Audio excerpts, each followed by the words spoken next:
Assalamualaikum warahmatullahi wabarakatuh. Apa kabar semuanya? Semoga semuanya dalam keadaan sehat dan tetap semangat. Baik, pada hari ini bertemu lagi dengan Bapak di pelajaran Bahasa Indonesia kelas 9 dengan materi pelajaran menyampaikan pidato persuasif. Sebelum kita membahas apa itu pidato persuasif, kita perlu mengetahui dulu apa yang dimaksud dengan pidato. Pidato atau orasi merupakan kegiatan berbicara untuk menyampaikan suatu hal di depan umum. Hal yang disampaikan oleh orator bisa berupa pendapat, gagasan, informasi, atau pesan-pesan tertentu.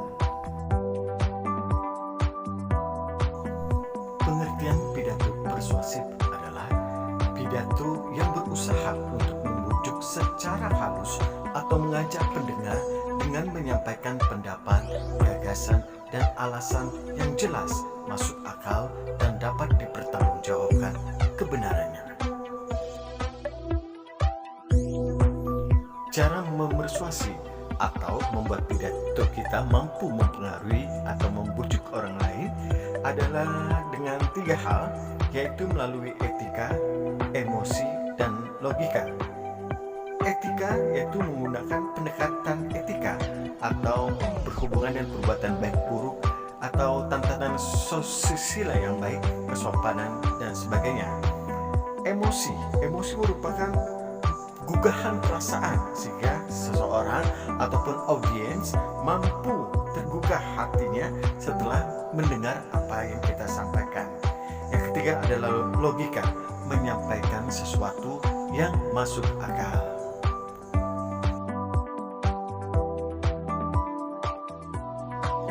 Ciri kebahasaan teks pidato persuasif. Yang pertama, nominalisasi atau pembendaan atau pembentukan kata-kata benda. Yang kedua, bentuk pasif dan kata ganti orang. Yang ketiga, kosakata emotif.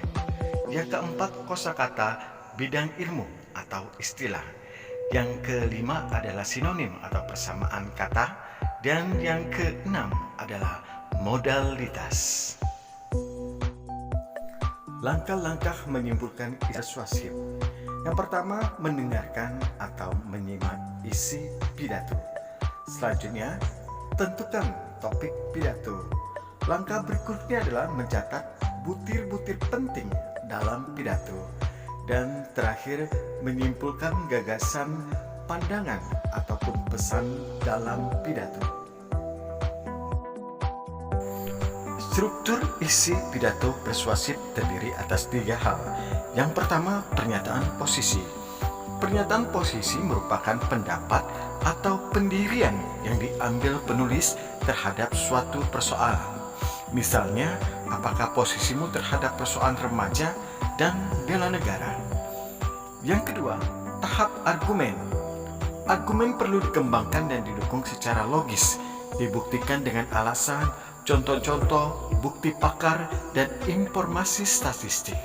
Agar argumen efektif dan meyakinkan, kita harus menyertakan fakta dan pendukung. Yang ketiga, penguatan pernyataan posisi.